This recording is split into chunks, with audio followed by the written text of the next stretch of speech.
जी हाँ, अफसरनामा में हम बात कर रहे हैं 2010 बैच के आईएएस अधिकारी और डीसी सोनीपत श्री श्यामलाल पूनिया जी के बारे में।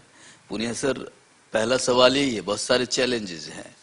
कोरोना आया, फिर अब किसानों का सोनीपत से बड़ा वास्ता पड़ रहा है, क्योंकि सोनीपत का पूरा जिस तरह से जाम लगा हुआ है उससे चैलेंजेस बढ़े हैं।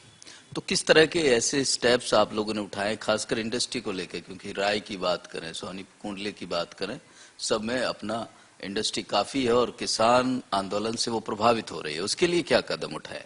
देखिए, जैसे किसान आंदोलन की हम बात करते हैं तो लगभग 10 किलोमीटर का स्ट्रेच है हमारा, जो कुंडली मानेसर पलवल वाला जो पेरीफेरल एक्सप्रेस वे, इससे लेके सिंघू बॉर्डर तक लगभग 10 किलोमीटर का डिस्टेंस है। उसमें किसान धरने पे बैठे हुए हैं और इसको 100 दिन से भी ज़्यादा समय हो गया। तो शुरू से लेके अब तक इसके डायनेमिक्स भी बदले हैं और जो लोकल पॉपुलेशन के साथ जो इंटरेक्शन है उसमें भी समय समय पर बदलाव आते रहे हैं। तो प्रशासन ने पूरी सतर्कता दिखाते हुए जो भी इंडस्ट्रियल एसोसिएशंस हैं उनके साथ हम लगातार संपर्क में रहे और किसान जो नेता हैं इनसे भी हमारी लगातार बातचीत रही। तो जो बीच में इंडस्ट्रियलिस्ट के लिए एक तो लेबर की समस्या हो रही थी कि लेबर काम नहीं करना चाह रही थी, साथ ही साथ कुछ इसको लेके कुछ एक्टिविस्ट की तरफ से कुछ झगड़ा भी पीछे किया गया था और इंडस्ट्रीज के स्पेशल जो इनको रिक्वायरमेंट थी, इनका जो फिनिश्ड गुड्स बाहर जाने के लिए और जो रॉ मटेरियल इनको आने के लिए, उसमें बड़ी दिक्कत हो रही थी। अब खासकर जो हमारा कुंडली एरिया इंडस्ट्रीज का, उसमें जो एक्सपोर्ट ओरिएंटेड यूनिट्स हैं अधिकतर, और जो उनका रॉ मटेरियल है वो सारा नॉर्थ की साइड से, पंजाब हिमाचल साइड से आता है। तो शुरू में बड़े ट्रक की बजाय इन्होंने छोटे कंटेनर या जो भी टेम्पो वो इस्तेमाल करके गाँव के रास्तों से इन्होंने निकालना शुरू किया।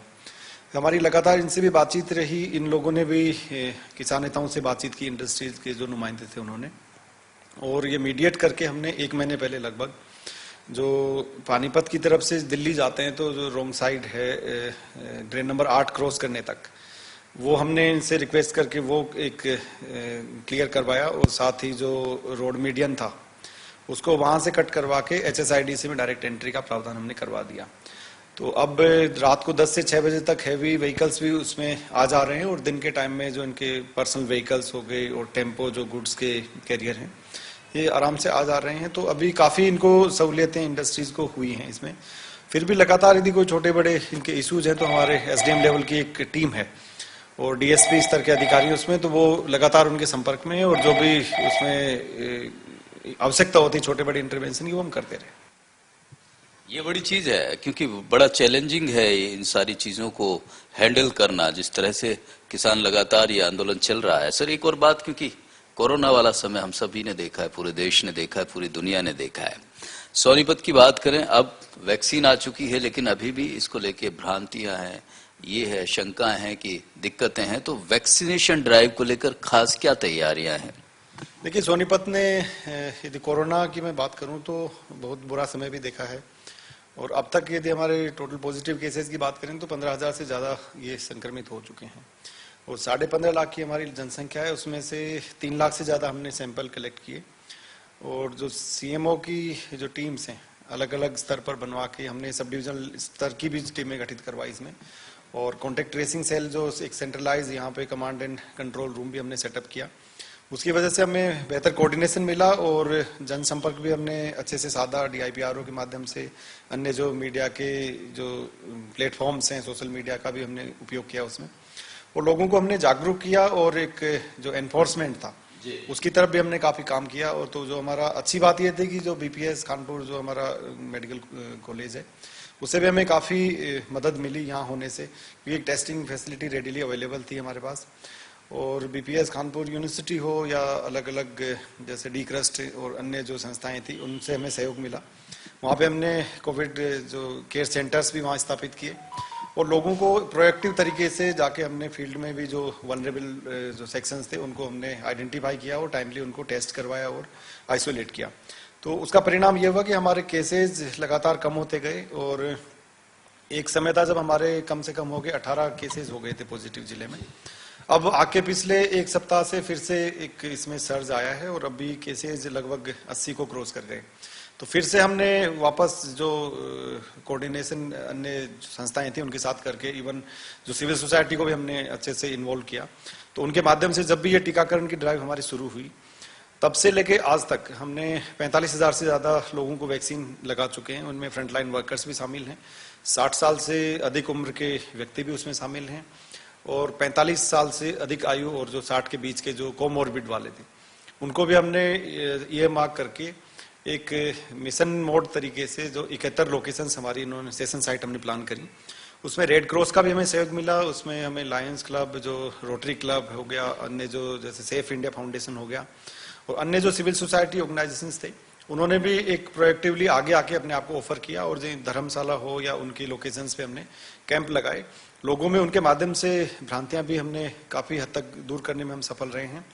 और जो पिछले अब जो हरियाणा सरकार ने ये अभी घोषित किया कि हर सोमवार को मेगा वैक्सीनेशन ड्राइव हम चलाएंगे, तो हमारे जिले का टारगेट 6500 था पिछले सोमवार की बात करते हैं तो, लेकिन उसके मुकाबले हमने 10,500 लोगों को वैक्सीनेट उस दिन हम कर पाए, और नॉर्मल डेज में भी लगभग 6,000 के लगभग ये आंकड़ा चल रहा है। तो मैं समझता हूँ कि जो हमारी लगभग 10% के लगभग ऐसी पॉपुलेशन है जो 45 प्लस 60 के बीच में है, कोमोर्बिड है, और जो 60 इयर्स प्लस की एज के हैं, तो 10% मोटा मोटा यदि हम लगाते हैं तो 1.5 लाख के लगभग लोग होते हैं। उसमें से 45,000 हम ऑलरेडी कवर कर चुके हैं। आने वाले समय में यदि और भी इसमें एज ब्रैकेट में यदि सरकार की तरफ से कुछ रिलैक्सेशन आती है कि 45 प्लस के सबको लगने की अभी बात चल रही है, तो उसमें भी हमारी पूर्ण रूप से तैयारी है, हमारी टीमें तैयार हैं और लगातार इसमें काम कर रही हैं। और इसमें एक नया आयाम यह है कि जैसे जो धरना स्थल है, वहां पर भी हमने रेड क्रॉस के सहयोग से वैक्सीनेशन कैंप लगाया, और एक दिन में लगभग 30 के लगभग लोगों को हमने कन्विंस करके उनको वैक्सीनेट किया। और आगे भी हम बार बार उनको हमारी मीटिंग्स में भी उनको हम इम्प्रेस अपॉन करते हैं, उनसे रिक्वेस्ट भी करते हैं कि ये टीकाकरण करवाने से हम एक जो सामाजिक जो मोटे तौर पर लोगों को हम इस महामारी से बचा पाएं, ऐसा हमारा विश्वास है, और इसमें हम काफी हद तक हम सफल भी हुए। ये बड़ी चीज है, बहुत सराहनीय कदम है। डीसी साहब ने जिस तरह से बताया है कि इस महामारी में एक तो कलेक्टिव जो प्रयास रहा सभी एनजीओज को लेके, जो लोकल लेवल पे जिस तरह की इन्वॉल्वमेंट रही, उससे इस कोरोना को मात देने में बड़ी मदद मिली। और दूसरी बड़ी चीज वैक्सीनेशन ड्राइव को लेकर है कि खासकर ये तो है ही कि 45 से ऊपर के लोगों को बाकायदा काफी तादाद में लगाए जा चुके हैं। धरना स्थल पर भी ये वैक्सीनेशन चल रहा है।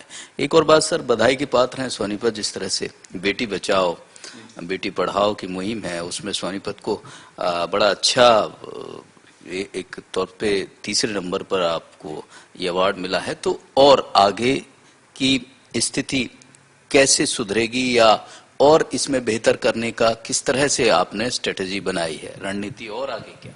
जी देखिए, जो 8 मार्च को अंतर्राष्ट्रीय महिला दिवस के अवसर पर माननीय मुख्यमंत्री जी की तरफ से हमें जिले को ये सेक्स रेशियो में जो लिंगानुपात में सुधार के लिए एक 3rd प्राइज हमें मिला है। इसके लिए मैं बधाई देना चाहूँगा हमारे जो भी फूड सोल्जर्स हैं, भले ही वो हेल्थ डिपार्टमेंट के हों या ICDS डिपार्टमेंट की तरफ से जो आंगनवाड़ी वर्कर्स हैं, उन्होंने बहुत बेहतरीन कार्य किया है। और साथ ही जो हमारी एनफोर्समेंट टीम है, उसने 2014 में जब ये स्कीम शुरू हुई तब से लेके अब तक हमने 67 रेड्स हमने कंडक्ट करी, उनमें इंटर स्टेट, इंटर डिस्ट्रिक्ट और इंट्रा डिस्ट्रिक्ट भी रेड्स शामिल हैं।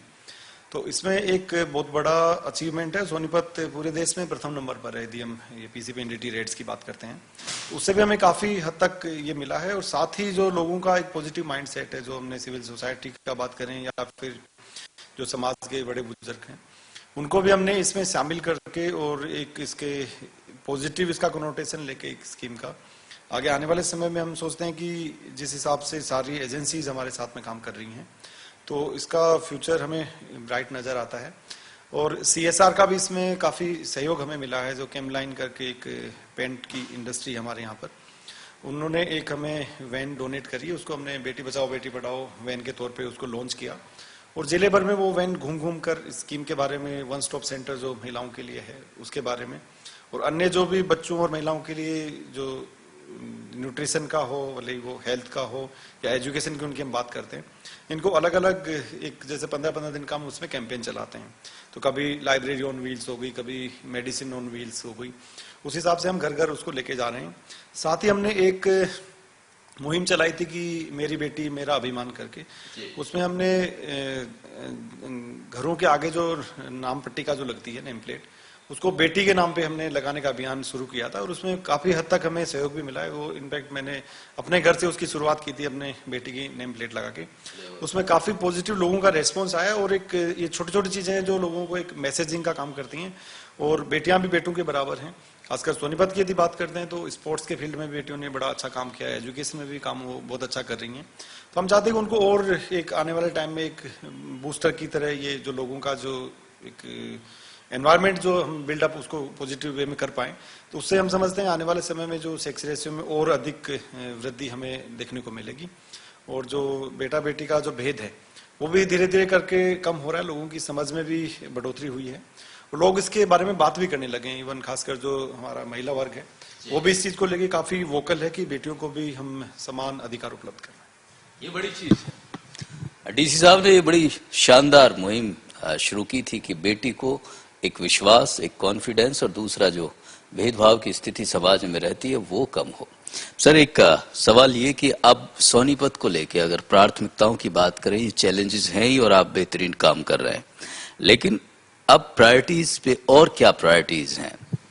एक सोनीपत के एनसीआर के साथ जो प्रोक्सिमिटी है हमारी, उसको लेकर हमेशा ही लॉ एंड ऑर्डर एक हमारे लिए बड़ा चैलेंज रहा है और उसमें जो पुलिस और प्रशासन लगातार आपस में आज बेहतरीन तालमेल बना के जो हमारे जो समाज है उससे भी अच्छे से क्लोजली उनके साथ में हम काम करके इस दिशा में कार्य कर रहे हैं कि आने वाले समय में अपराध जो हैं इसको रोकने में हम किस तरह से हमारी स्ट्रेटजी हो। क्योंकि यदि हम सोनीपत जेल की बात करें तो उसमें यदि एज कोहॉर्ट की देखते हैं तो 85% जो इनमेट्स हैं वो 35 ईयर्स ऑफ एज से नीचे हैं, क्योंकि एक बड़ा ही एक गंभीर विषय है हमारे लिए और इसको कहीं ना कहीं जो क्योंकि युवा दिशा भटक रहा है कहीं ना कहीं, तो उसके लिए हमें और अधिक जो शिक्षा है और जो संस्कार हैं उन पे और कई माँ बाप को फोकस करने की आवश्यकता है कि एज ए सोसाइटी हम अदरवाइज हम फेल कर जाएंगे।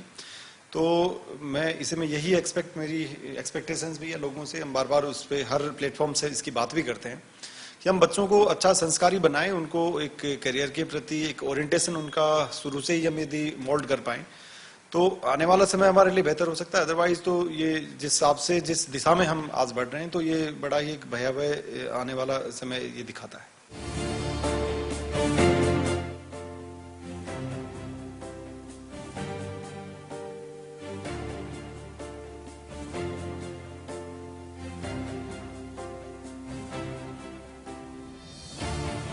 अफसरनामा में हम लगातार बात कर ही रहे हैं सोनीपत के डीसी श्यामलाल पुनिया जी के बारे में। 2010 बैच के आईएएस अधिकारी हैं।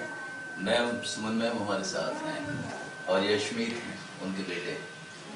यशमीत, आपसे मैं सवाल बाद में लूंगा, लेकिन मैम एक बात, आप बहुत पहले से ही जानते हैं सबको, तो बड़ी चीज ये हो जाती है कि ये एक बड़ी जिम्मेवारी है, जाहिर सी बात है कि वक्त का जो सामंजस्य होता है फैमिली और ये सब, तो उसमें कैसे कोऑर्डिनेशन कर पाते हैं? कोऑर्डिनेशन का तो ये है, मैं भी वर्किंग हूँ तो फिर 9 to 5 तो ऑफिस के लिए होता है मेरा भी। फिर उसके बाद में जैसे इनको थोड़ा ज्यादा प्रेशर होता है काम का, बाकी फैमिली को, बच्चों को, पेरेंट्स को वो सब संभालना, तो 2 लोग मिलके एक साथ अगर फैमिली चलाते हैं तो अच्छा होता है। उसमें ये है कि जैसे मैं अगर 5 बजे घर आ जाती हूँ, उसके बाद बच्चों को संभालना, मम्मी पापा की कोई अगर कुछ बीमार है या कुछ है उनका ध्यान रखना, क्योंकि पेरेंट्स भी बहुत केयर करते हैं, वो बच्चों का ध्यान रखते हैं दिन के टाइम में, स्कूल से आ गए उसके बाद में। और उसके बाद में जैसे बच्चों को कुछ एक्स्ट्रा क्लासेस में ले जाना या ये मैं अपना संभाल लेती हूँ, और बच्चे को पढ़ाना, उसको होमवर्क कराना, ये सब चीज़ें।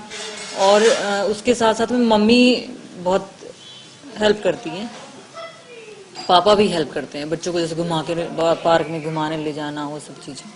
तो टाइम का दोनों को मिल के ही करना पड़ता है, और जब वो घर आते हैं तो वो भी फिर बच्चों के साथ टाइम स्पेंड करते हैं। हाँ, मिलके करना होता है, ये जिम्मेवारी बड़ी होती है, क्योंकि इसमें फैमिली को भी ध्यान देना और जो लाखों फैमिलियां हैं उनका भी ध्यान रखना। अच्छा, ये बताइए, ये जो पापा की जॉब है, पापा की जो जिम्मेवारी है, आपको अच्छी लगती है? अच्छी तो प्राउड फील होता है कि मेरे पापा ऐसा काम करते हैं। अच्छा, ये बताओ कि पापा की कौन सी चीज सबसे बढ़िया लगती है? वो गरीब लोगों की मदद करते हैं। क्या बात। अच्छा मैम, आप इतना लंबा समय साथ रहे, पढ़े भी साथ में, तो कौन सी ऐसी सबसे अच्छी चीज जो लगती है उनकी व्यक्तित्व में आपको? उनका नेचर जो है ना बहुत ही मिलनसार है। मतलब वो किसी के साथ भी ना ये चाहेंगे, जब भी वो घर जैसे आते हैं वैसे ऑफिस में भी है ऐसा, कि जब वो बात करते हैं तो थोड़ा लाइट सा फील करा देते हैं बंदे को। चाहे कोरोना की बात है, किसान की बात है, सर काफी सोनीपत प्रशासन की सराहनीय पहल रही। लेकिन सवाल ये है सर कि हम अमूमन सभी सोच लेते हैं कि ये बनना है, लेकिन बड़ा मुश्किल होता है। इस मुकाम तक पहुंचने के लिए वो कौन से लोग हैं जिनको आप याद करना चाहेंगे? देखिए, मैं गांव में पला बड़ा हूं और खेतों में ही मेरी मतलब जन्म से लेके परवरिश भी हुई। तो आसपास के गांव के स्कूल में जाते थे। उसके बाद स्कूलिंग ख़त्म करके कॉलेज में मेरा दाखिला हो गया उदयपुर, जैसे एग्रीकल्चर कॉलेज में एक जॉइंट एंट्रेंस टेस्ट लगता था, उसके माध्यम से। और मेरे चाचा भी 1984 बैच के महाराष्ट्र गार्डर में IAS ऑफिसर थे, अभी रिटायर हो गए। तो वो मेरे लिए काफ़ी प्रेरणादायक रहे। उनको देख के मुझे कहीं ना कहीं लगता था कि हम भी इसके लिए जा सकते हैं, सिविल सर्विसेज के लिए। तो उदयपुर में एग्रीकल्चर से मेरा ग्रेजुएशन हुआ और ग्रेजुएशन करते करते ही थोड़ा सा इसकी तरफ एक मोल्डिंग हो गई शुरू। फिर मास्टर्स के लिए बीकानेर में एग्रीकल्चर यूनिवर्सिटी में दाखिला हुआ, जो जूनियर रिसर्च फेलोशिप मुझे मिली थी ICR की। तो मास्टर्स करते करते मुझे लगा कि इसकी हमें बाकी चीज़ें छोड़ के इसको फोकस करके तैयारी की जाए। तो 2006 में 2005 में मास्टर्स कंप्लीट करके 2006 में दिल्ली आ गया। और दिल्ली आने के बाद JNU में मैंने दाखिला लिया मास्टर्स के लिए, अगेन दोबारा से MA ज्योग्राफी में। लेकिन 6 महीने बाद में मैंने छोड़ दिया, क्योंकि मुझे लग रहा था कि दोनों नावों की सवारी ठीक से हो नहीं पा रही। तो मैंने 3 अटेम्प्ट लिए UPSC में 2007, 8, 9, और थर्ड अटेम्प्ट में जाके मेरा सिलेक्शन हुआ। दोनों पहले अटेम्प्ट में इंटरव्यू तक तो पहुंचा, लेकिन फाइनल सिलेक्शन मेरा नहीं हुआ था। देखिए, ये बड़ी चीज होती है कि आदमी अपना साहस और अपने को बनाए रखे। 2 बार मेंस क्लियर करने के बाद भी इंटरव्यू नहीं होता है ये इसका। ये मतलब किस तरह से इस रेस में, इस दौड़ में, या जो सोचा हुआ था कि यही करना है, बनाए रखना, बड़ी निराशा हो जाती है। निराशा तो हर उसमें आदमी के जीवन में हर क्षण में यदि हो जो तो निराशा मिल जाएगी आपको। लेकिन पॉजिटिव रहने के लिए आपको थोड़ा सा कहीं ना कहीं अंदर से मजबूत होना पड़ता है। तो वो मैं कोशिश कर पाया और उसमें मैं सफल रहा। तो मैं ये मानता हूँ कि कहीं ना कहीं, क्योंकि मुझे लग रहा था कि पहले 2 अटेम्प्ट में यदि मैं इंटरव्यू तक पहुंचा हूँ तो थर्ड अटेम्प्ट में मैं जरूर इसको फाइनल जो बेंचमार्क है इसको मैं टच कर पाऊंगा। उसके लिए मैं लगातार जुटा रहा और सफलता मुझे हासिल हुई। अमूमन सर, हमारे लाखों एस्पायरेंट्स हैं जो UPSC के इस शो को देखते हैं। देखिए, ये कितनी बड़ी चीज है, आपके लिए बड़ी सीख होती है। अमूमन ये होता है कि 2 बार फेल होने के बाद फिर मन टूट जाता है, अपनी ताकत जवाब दे देती है। लेकिन सर का कहना यह है कि जब 2 बार मेंस तक पहुंच गए तो तीसरी बार तो इंटरव्यू होगा ही, और यही सोच रखनी होती है। अच्छा सर, जैसे यही बात हम कह रहे थे कि ये जो सोच रखनी, ये जो पॉजिटिविटी बरकरार रखनी, इसके लिए क्या चीजें ऐसी हैं जो जहन में रखी जाए, टूटे नहीं, लगातार मजबूत बने रहें? देखिए, आप सबसे बड़ी चीज इसके लिए कि आप अपने आप से ईमानदार हों, कि आपको जो चाहिए वही आप काम करें। आपका जिस चीज में आपको लग रहा है कि मैं ये चीज कर सकता हूँ, उसको आप सबसे पहले पहचानने का प्रयास करें। यदि जो वो हमारा जो समय जो जाया होता है वो उसको पहचानने में हो जाता है कि हम इस चीज के लिए बने भी हैं कि नहीं। उसको जितना जल्दी हमारे लिए हो सके कोशिश करें, और उस तक पहुंचने के बाद में आप अपनी तैयारी को यदि कंसिस्टेंटली यदि आप रखते हैं तो इसमें जरूर आपको सफलता मिलेगी, कोई आपको रोक नहीं सकता। लेकिन सबसे बड़ी चीज है कि आप अपने आप से ईमानदार हों, और आपको चाहिए क्या, उस लक्ष्य को एक जितना छोटा जितना बड़ा आपने लक्ष्य निर्धारित करना है वो निर्धारित जरूर करें, और उसके बाद उसमें जी जान से जुट जाएं तो जरूर सफलता आपको मिलती है। तो ये अपने से ऑनेस्टी रखनी चाहिए, ये बड़ी चीज सर ने बताई है। सर, आप मणिपुर